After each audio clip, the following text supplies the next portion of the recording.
চার। আমি একটা আলোচনা করি, কি বললাম? এক নাম্বার সবরকারী, দুই নাম্বার আল্লাহ ভালোবাসেন পবিত্রতা অর্জনকারী বান্দাকে। কাকে? পবিত্রতা মানে পাক পবিত্র, পরিষ্কার পরিচ্ছন্নতা যেটাকে বলা হয়। ভাই বলেন, লুঙ্গি পাক, শরীর পাক, লুঙ্গি পাক, জামা পাক, জায়গা না পাক, নামাজ হবে? ছেড়ে দেন। জায়গা পাক, জামা পাক, লুঙ্গি পাক, শরীর না পাক, নামাজ হবে? হবে না।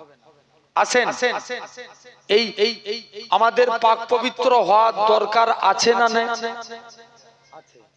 আসেন, নাম্বার ওয়ান, ভাই পাক পবিত্র হতে গেলে আপনাকে 5টা কাজ করতে হবে। কটা কাজ? 5টা কাজ। খুব মনোযোগ দিয়ে শুনবেন।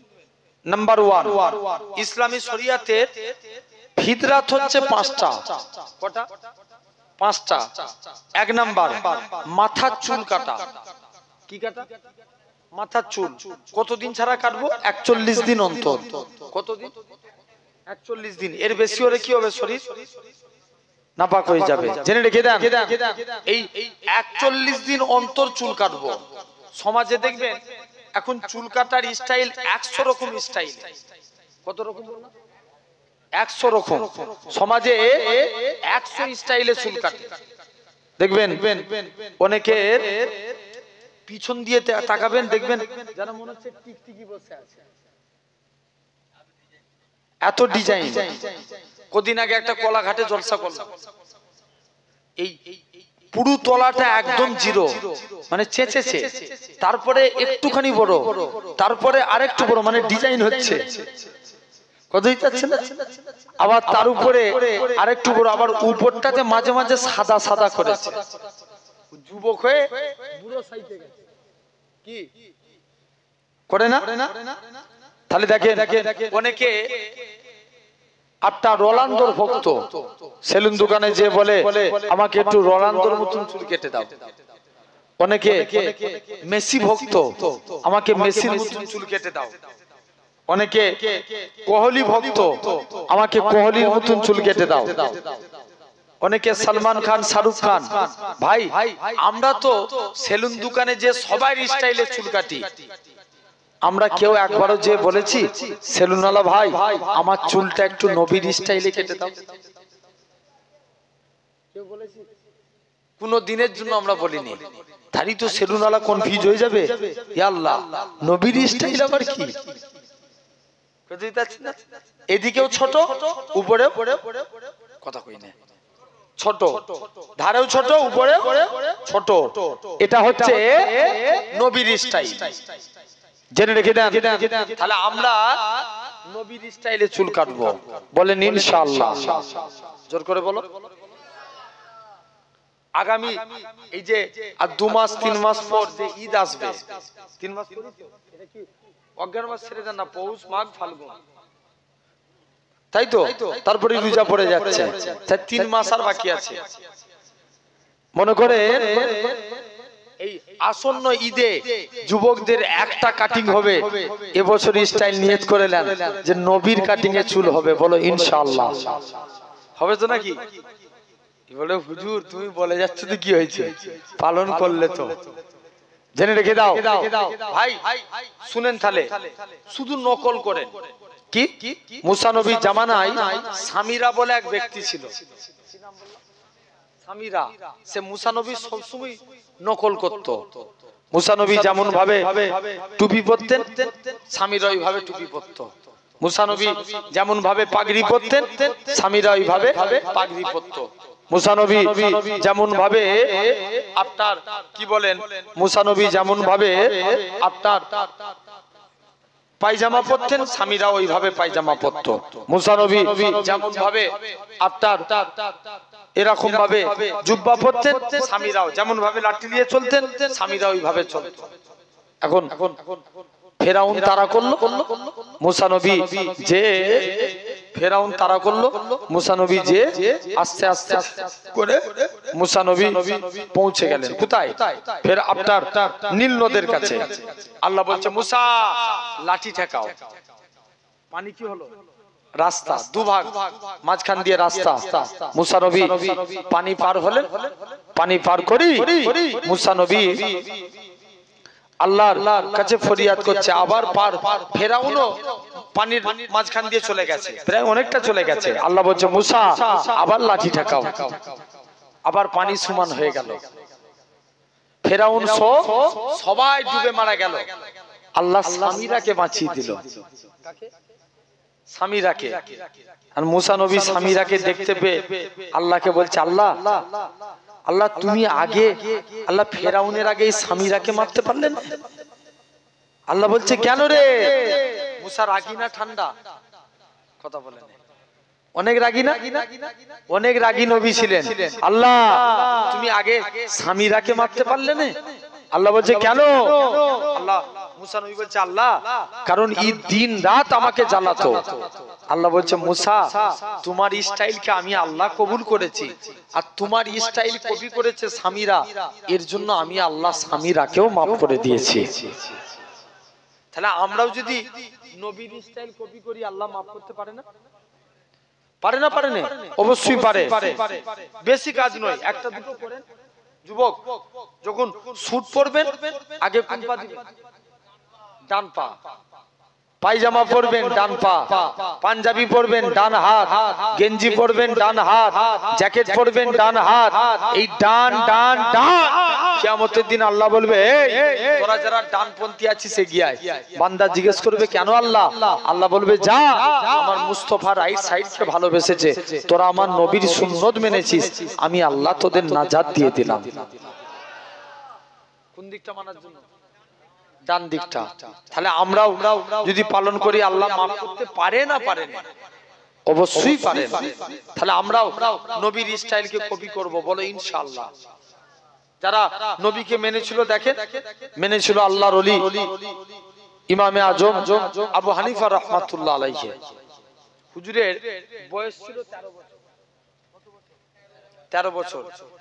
ইহুদির পণ্ডিতরা আলেম সমাজকে কিছু প্রশ্ন করলো, বলো দেখিনি তোমার আল্লাহর আগে, তোমার আল্লাহ বর্তমানে কি করে, তোমার আল্লাহ একা তাম পৃথিবীকে কেমন করে কন্ট্রোল করে? তোমাদের নবী যে মিরাজে গিয়েছিল তো প্রথম আসমান ভেদ করে আরশে মুআল্লায় গিয়েছিল, প্রথম আসমানের কোন গেট ভেদ করে আরশে মুআল্লায় গিয়েছিল? কটা প্রশ্ন হলো বলো? চারটে। কটা? চারটে। চারটে প্রশ্ন করলো, কেউ উত্তর দিতে পারে না। ইমামে আজমের বয়স কত বললাম? 13 বছর। ইমামে আজম বলছে আমি এর উত্তর দেব। বলছে তুমি উত্তর দিতে পারবে? বলছে হ্যাঁ। ইমামে আজম চলে গেলেন। ইহুদিকে যে বলছে, ইহুদি বলো তো যিনি প্রশ্ন করে তিনি বড় না যিনি উত্তর দেন তিনি বড়? বলেন না। যে উত্তর দেয় সে বড়। ইমামে আজম বলে যেহেতু আমি উত্তর দেব তাই সিংহাসনে বসবো আমি, তুমি জমিনায় বসে যাও। ইমামে আজম সিংহাসনে বসলেন, ইহুদির পণ্ডিতটা জমিনায় বসে গেল। বলছে বলো তোমার আল্লাহ বর্তমানে কি করে? ইমামে আজম উত্তর দিচ্ছে আমার আল্লাহ তোর মতন বেকুবকে সিংহাসন থেকে নামিয়ে জমিনায় বসিয়ে দেয়। একটু লেভেলের আওয়াজ বলেছি, আর একটু জোরে বলো। কে? ইমাম আজম যেমন প্রশ্ন তেমন উত্তর। নেক্সট, তোমার আল্লাহর আগে কে আছে? ইমাম আজম বলছে না পরে বলো না, এক্ষুনি বলতে হবে। মুসলমান ঘরে ছেলে মেয়েরা, আব্বারা, তরুণেরা, হে নবী প্রেমিকেরা, আল্লাহ পাকের ওলি হযরত ইমামে আজম বলে শুনে রেখে দাও, তোমরা 1 থেকে 10 পর্যন্ত গুনো। 10 এর পর 9, 9 এর পর 8, 8 এর পর 7, 7 এর পর 6, 6 এর পর 5, 5 এর পর 4, 4 এর পর 3, 3 এর পর 2, 2 এর পর 1, 1 এর পর 0। যেমন 0-র আগে কেউ থাকতে পারে না। ইমামে আজম উত্তর দেয় আমার আল্লাহর আগেও কেউ না। নওজোয়ান যুবকেরা ইমামে আজমকে 3 নাম্বার প্রশ্ন করা হলো, বলো তো দেখি তোমার আল্লাহ একা তামাম পৃথিবীকে কেমন করে কন্ট্রোল করে? ইমামে আজম বলে, চলো চলো চলো, তোমরা আমাকে একটা বাড়িতে নিয়ে চলো। একখানা বাড়িতে নিয়ে গেলেন, গোটা বাড়িটা অন্ধকার হয়ে গেল। হঠাৎ করে বাড়ির মধ্যে এরকম ভাবে গোটা বাড়িটা অন্ধকার হয়ে গেল। ইমামে আজম বলতে লাগে, বাড়ির মধ্যে হঠাৎ করে একটা লাইট জ্বালিয়ে দিলেন। অন্ধকার বাড়িটায় একটা লাইটের আলো যেমন গোটা বাড়িটাকে আলোকিত করে দেয়, অনুরূপ ভাবে আমার আল্লাহ ইচ্ছা করলে একা তামাম পৃথিবীকে কন্ট্রোল করে। 3টে প্রশ্নের উত্তর দিয়ে দিলেন। 4র্থ নাম্বার প্রশ্ন হলো, বলো তো দেখি তোমার আল্লাহ তোমাদের নবীকে কোন গেট দিয়ে প্রবেশ করিয়েছিল? ও যুবকেরা, আল্লাহ পাকের ওলি ইমামে আজম বলে, শুনে রেখে দাও, অনেক দিন যদি একটা ডিমের মধ্যে মুরগির বাচ্চা থাকে, বেরোনোর জন্য যেমন কোনো গেটের প্রয়োজন হয় না, অনুরূপ ভাবে আমার আল্লাহ ইচ্ছা করলে তামাম পৃথিবীকে কন্ট্রোল করে না। ইমামে আজম বলে, শুনে রেখে দাও, এরকম ভাবে 4টে প্রশ্নের উত্তর দিয়ে দিলেন। ইমামে আজম বলে, ও ইহুদি পণ্ডিতেরা, আমি তো 4টে প্রশ্নের উত্তর দিয়ে দিয়েছি। ইহুদি পণ্ডিত কানা বলে, ও ইমামে আজম, হুজুর বেয়াদবি মাফ করে, হুজুর আপনার খাতখানা বাড়িয়ে দেন। আজকে দিনে আমরা ইমানে কালেমা পড়ে মুসলমান হয়ে গেলাম। আসেন, এটা হলো তাহলে 1 নাম্বার, আমরা মাথার চুল কার স্টাইলে কাটবো? ফিদরাত 1 নাম্বার। 2 নাম্বার, গোঁফ ছোট করা, দাড়ি বড় করা। এখন ঠিক সিস্টেম উল্টো হয়। কি হয়? গোঁফ বড় হয়, দাড়ি কথা কয় না, দাড়ি ছোট হয় না, অনেকে আবার কেটেও ফেলে, জেনে রেখে দেন। আবার এক একজন দেখবেন গোঁফগুলো কেমন করে ঘুরায়, আছে না নাই? গোব্বার সিং, জেনে রেখে দেন ভাইরা, আব্বারা, তরুণেরা। ভাই ইমাম গাজ্জালি রাহমাতুল্লাহ আলাইহি বলছেন, নবী বলছে যে আমার সুন্নত দাড়ি রাখলো না, সে আমার উম্মতি নয়। কিয়ামতের দিন নবী যদি উম্মত বলে অস্বীকার করে, নাজাত পাবো? বলো, কোনদিন পাবো না ভাই। তাহলে জেনে রেখে দেন। 2 নাম্বার, গোঁফ ছোট, দাড়ি বড়। 3 নাম্বার, নখ কাটবেন। এই আঙুলটার নাম কি? কোন হাতে? ডান হাতে। যখন নখ কাটবেন, ডান হাতে শাহাদাত আঙুলের নখটা কাটবেন, পরস্পর কেটে আসবেন। বাম হাতের কুড়ে আঙুল পরস্পর কেটে যাবেন, বাম হাতের বুড়ো আঙুল, ডান হাতের বুড়ো আঙুল, ঠিক এভাবে পায়ের নখ কাটবেন। এভাবে নখ কাটা আল্লামা নববী রাহমাতুল্লাহ আলাইহি বলছেন, এটা সুন্নাতে রাসূল অনুযায়ী নখ কাটা। জোরে বলবে না? কার সুন্নাত অনুযায়ী? কথা কয় না, নবীর সুন্নত অনুযায়ী। তাহলে 3টে হয়ে গেল। 4র্থ নাম্বার, বগলের পশম পরিষ্কার করা। কটা হলো? 4টে। আর পবিত্রতা অর্জন করতে গেলে 5ম নাম্বার, নাভির নিচের পশম কাটা। কটা হলো? 5টা। তাহলে ইসলামী শরিয়াতের ফিদরাত এই 5টা আপনাকে আমাকে পালন করা লাগবে। বলেন ইনশাআল্লাহ। জোর করে বলেন। আসেন, খুব মনোযোগ দিয়ে শুনবেন। তাহলে 2 নাম্বার আলোচনা হয়ে গেল। 3 নাম্বার, আল্লাহ ভালোবাসেন তাকওয়াগারী, পরেজগারিতা বান্দাকে। যারা তাকওয়া অবলম্বন করেছিল, দেখেন তাকওয়া মিনিং পরেজগারিতা, মানে ক্ষুধা ভীতি। একটা যুবক প্রতিদিন রাত্রে তাহাজ্জুদের নামাজ পড়তে যেতেন। কিসের নামাজ? তাহাজ্জুদের। একটা মহিলা যুবকের রাস্তায় এসে ঘিরে দাঁড়িয়ে আছে। মহিলা, যুবক বলছে, মহিলা আমার রাস্তা ছেড়ে দাও। মহিলা বলছে, না ছাড়বো না। যুবকের রাস্তা ঘিরে দাঁড়িয়ে আছে। যুবকটা মহিলাকে পাশ করিয়ে যেতে চায়, অনেকক্ষণ দাঁড়িয়ে আছে, মহিলার প্রেমে আকৃষ্ট হয়ে গেল। মহিলা বলছে, যুবক চলো। মহিলা হাত ধরে যুবকটাকে নিজের বাড়িতে নিয়ে গেলেন। বাড়িতে যে যুবকটাকে জড়িয়ে ধরেছে, যুবকটার মনে পড়ে যায় আল্লাহর কোরআন পাকের আয়াত, ওয়ালিমান খাফা মাকামা রাব্বিহি জান্নাতান। যারা আল্লাহকে ভয় করে মারা যায়, আল্লাহ তাদের কবরে 2টা জান্নাত দিয়ে দেয়। কটা? 2টা। যুবক আল্লাহর ভয়ে বেহুশ, ইন্তেকাল হয়ে গেলেন। ওমরে ফারুক বলে, চলো তার কবরে যে দেখবো আল্লাহ তার কবরে 2টো জান্নাত দিয়েছে কিনা। মুসলমান করে ছেলে মেয়েরা, আব্বারা, তরুণেরা, এ গাওরা ছেলে মানুষেরা শুনে কি যান, যুবক ছেলেরা মসজিদের দিকে চলে গেলেন, যে দেখে নাকি আল্লাহ নবী জামাতা এরকম ভাবে আল্লাহ নবী সাহাবী হযরত ওমর যুবকটাকে যে সালাম দেয়, আসসালামু আলাইকুম ইয়া আলাল কবর, কবর থেকে কোনো আওয়াজ আসে না। দ্বিতীয়বার সালাম দেয়, আসসালামু আলাইকুম ইয়া আলাল কবর, দ্বিতীয়বারও কোনো আওয়াজ আসে না। হযরত ওমর দ্বিতীয়বার সালাম দেয়, আসসালামু আলাইকুম ইয়া আলাল কবর, সঙ্গে সঙ্গে যুবকের কবর থেকে ওয়া আলাইকুমুস সালামের আওয়াজ খানা ভেসে উঠেছে। আল্লাহ নবী সাহাবী হযরত ওমর বলে, ও বাবা যুবক, বলো তো দেখি দুনিয়ার জমিনে বাপ ছেলের অঙ্গীকার ভঙ্গ করতে পারে, ছেলে বাপের অঙ্গীকার ভঙ্গ করতে পারে, আমার আল্লাহ কি তোমার অঙ্গীকার ভঙ্গ করেছে কিনা? যুবক ছেলে কানা বলে, এ রাসূলুল্লাহ সাহাবী, এ হযরত ওমর, দুনিয়ার জমিনে সবাই সবার অঙ্গীকার ভঙ্গ করতে পারে, কিন্তু আমার আল্লাহ এমন এক আল্লাহ, আমার আল্লাহ আমি যুবকের কবরে দুইটা জান্নাত দিয়ে দিয়েছে। কটা? দুটো। তাহলে দেখেন এই পরেশগারিতা আমরা অবলম্বন করব, বলো ইনশাআল্লাহ। জোর করে বলো। অর্জন করেছিলেন দেখেন নবীর সাহাবী, যিনার নাম ছিল হযরতে ইসলাম গ্রহণের পূর্বে নাম ছিল আব্দুল উজ্জা। কি নাম বললাম? উজ্জা মানে একটা দেবতার নাম, আর আব্দুল মানে গোলাম। তাহলে কার গোলাম? দেবতার গোলাম, মানে উজ্জার গোলাম। জেনে রেখে দেন, ইসলাম গ্রহণের পরে নবী নাম রাখলেন আব্দুল্লাহ। কার গোলাম? জোর করে বলবে তো? আল্লাহর গোলাম। চাচার কাছে লালন পালন হয়েছে, চাচা বলছে, ভাতিজা শুনলাম নাকি তুমি নবীর হাতে হাত দিয়ে কলেমা পড়েছো।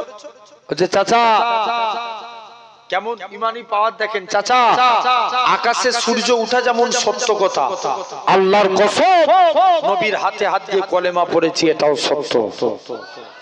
আর একটু জোরে বলো। চাচা বলছে, ভাতিজা শুনলাম নাকি, যাও তুমি এখান থেকে চলে যাও।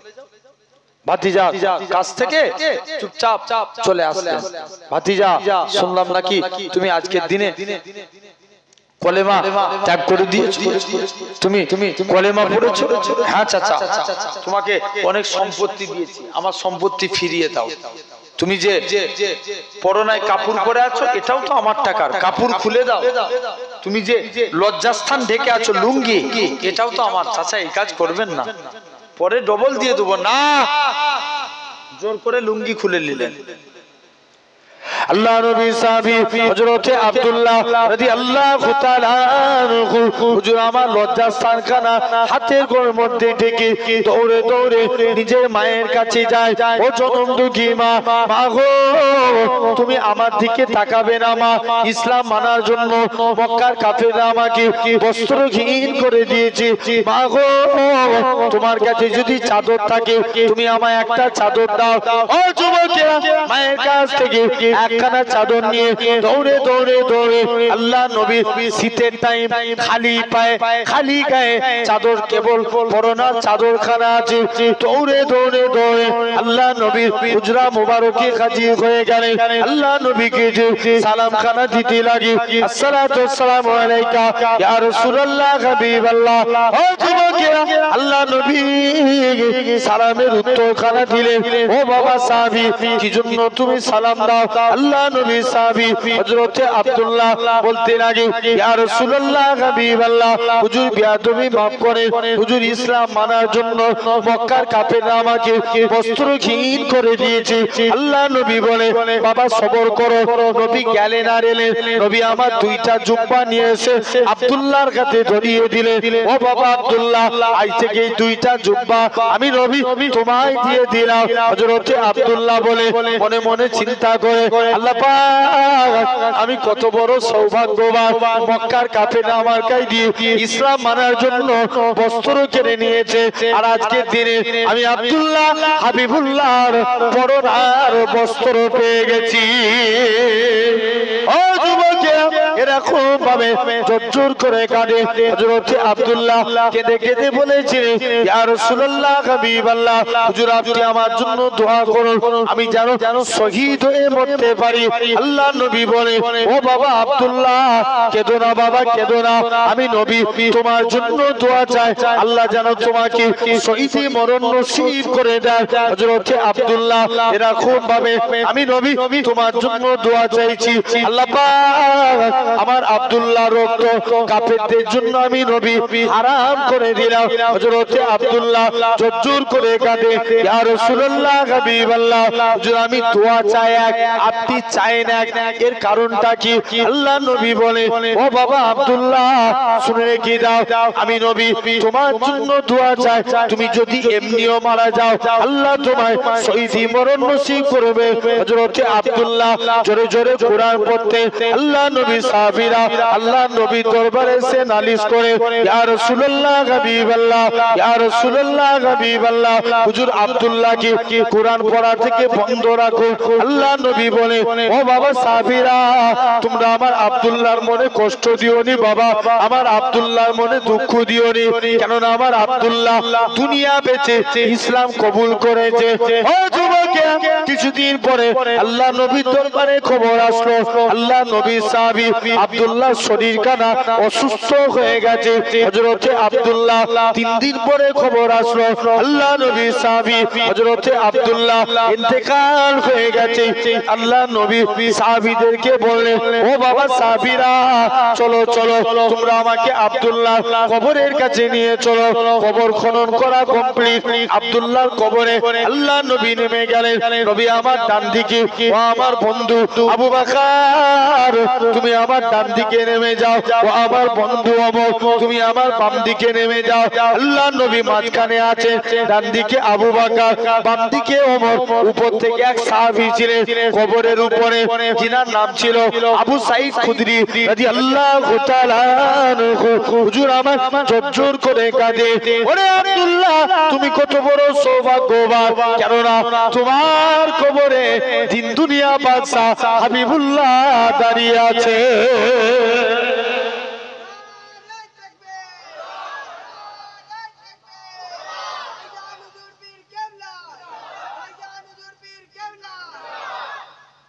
তাহলে ভাবে আজকে সেই সুন্দর জায়গায় আপনি আমি এসে বসেছি। খবরদার আল্লাহর দিকে ফিরে আসেন। তাহলে 3টে আমরা পরের গাড়িতে অবলম্বন করব, বলো ইনশাআল্লাহ। যতই কষ্ট যাক আমরা আল্লাহর হুকুম ছাড়বো না, বলেন ইনশাআল্লাহ। 4র্থ নাম্বার, আল্লাহ ভালোবাসেন তওবাকারী বান্দাকে। কাকে? তওবাকারী বান্দাকে। এই যে বাড়িতে চলে যাবেন একটু পরে, বাড়িতে যে একটু আল্লাহর কাছে রাত্রে ঘুমানোর আগে, বাপ আমি আস্তাগফিরুল্লাহ আপনাদের জ্ঞান দিতে আসছিনি, ছোট মতো ছেলে একটু বুঝিয়ে বলে যাচ্ছে, জেনে রেখে দেন। বাড়িতে যে অন্তত একবার হলেও আল্লাহর কাছে তওবা চাইবেন, বলেন ইনশাআল্লাহ, বলেন ইনশাআল্লাহ, জেনে রেখে দেন। আমরা আল্লাহর কাছে তওবা চাইবো, কারণ মুসা নবীর জামানায় বানি ইসরাইলদের একটা যুবক জিনা করেছে। তৎকালীন সময়ে সিস্টেম ছিল, কেউ জিনা করলে তাকে জঙ্গলে ফেলে দেয়া। কোথায়? জঙ্গলে। সবাই মিলে যে জঙ্গলে ফেলে দিয়ে চলে এসেছে। যুবকটা এখন একদিন গেছে, কেউ দেখা করতে আসে না। 2 দিন গেল, কেউ আসেনি। 1 সপ্তাহ কেউ আসেনি। যুবকটা খুব কাঁদছে, শুনছো? খুব কাঁদছে। মুসলমান ঘরের ছেলে মেয়েরা, আব্বারা, তরুণেরা, গাঁওরা জেলা মানুষেরা শুনে রেখে দেন, যুবক ছেলেরা জোর করে কাঁদে, আল্লাহ পাক, ও রব্বে আল্লাহ পাক, আজকে আমি যে বন্ধুদের পাল্লায় পড়ে অন্যায় কাজ করলাম, কেউ আমার সঙ্গে দেখা করতে আসে না। আল্লাহ আজকের দিনে উপায়খানা কি আছে আমার আল্লাহ জানিয়ে দেয়, আমার আল্লাহ জানিয়ে দেয়। তুমি কি চাও বলো বান্দা? বান্দাখানা তওবা করে আল্লাহ পাক মাফ করে দেয়, বান্দাটা ইন্তেকাল হয়ে যায়। আমার আল্লাহ পাক জিবরাইল আমিনকে পাঠিয়ে দেয়, এ হযরত জিবরাইল চলে যাও মুসা নবীকে ডাক দিয়ে বলে, ইয়া আমার কালিমুল্লাহ, ইয়া আমার নবী মুসা, অমুক জায়গায় আমার এক বন্ধু শুয়ে আছে, তার জানাজা খানা পড়বে যাও। হযরত নবী মুসা বনি ইসরাইলদের এক যুবকটাকে জঙ্গলে নিয়ে চলে গেলেন। জঙ্গলে নিয়ে যে যুবক ছেলেটাকে দেখে বনি ইসরাইলদের যুবকটা জঙ্গলে পড়ে আছে। নবী মুসা বললেন, এরকম ভাবে কেমন ভাবে আজকের দিনে নবী মুসা জঙ্গলে চলে গেলেন, বনি ইসরাইলদের যুবকটা জঙ্গলে পড়ে আছে। ও যুবকেরা, নবী মুসা বনি ইসরাইলদের লোকেরা থেকে বলে, ওগো আল্লাহ পাকের নবী, হে হযরত নবী মুসা, এই ছেলেটা জিনাকারী, তাই আমরা জঙ্গলে ফেলেছি।